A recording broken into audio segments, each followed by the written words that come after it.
In your text, you're going to see that it's called das Perfekt. And this concept simply refers to a grammatical term that describes one way of many we have in English and in German of talking about things that have happened in the past. Here's an example sentence of das Perfekt. Wir haben die Fotos abgeholt. And there are two elements we're going to pay special attention to. First of all, abgeholt. This is called das Partizip, and we'll take a look at more about what that term means later in a moment. But for now, just notice that we have three elements to this. Ab, the prefix, ge, and holt.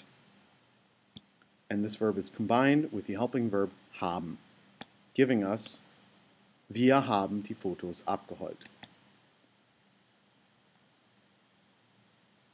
Here's another sentence. Sie haben viel Spaß gehabt und viel fotografiert. This sentence, as you can see, contains two participles, gehabt, fotografiert, which are both controlled by the verb haben. So we see, Sie haben viel Spaß gehabt und viel fotografiert. They had lots of fun and took a lot of pictures.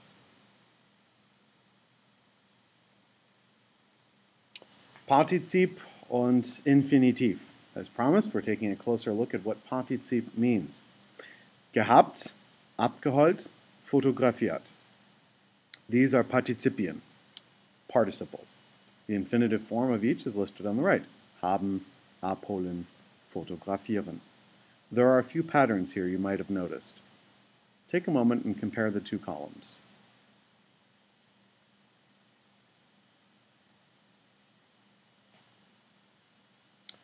Here's a list of familiar infinitives, infinitiva. Machen, anschauen, hören, notieren, sammeln, suchen, planen, ordnen.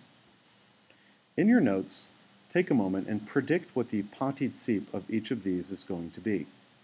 If you need to review again, take a look over here. Gehabt, abgeholt, fotografiert. There are a couple patterns.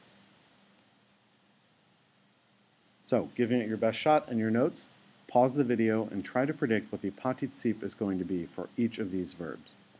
I'll wait.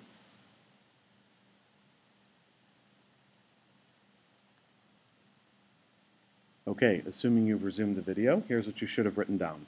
Gemacht, angeschaut, gehört, notiert, gesammelt, gesucht, geplant, geordnet. I've highlighted two elements that may have given you a little bit of difficulty. The rest of them are relatively straightforward. You may have noticed so far that most of these Partizipien are formed by adding ge to the beginning of a verb and t to the end of it. So for example, with the verb machen, we have its stem mach, and we've added ge and t, giving us gemacht.